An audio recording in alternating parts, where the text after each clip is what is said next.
التقويصه الثانيه على المباشر مع الرئيس بعد. شوف براسيك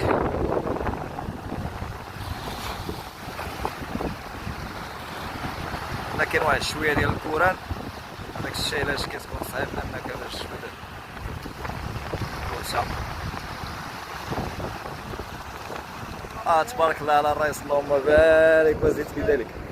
عزاز اي اي اي هذه الحوته الحوته الثانيه اخويا، الرابعه. الرابعه تبارك الله.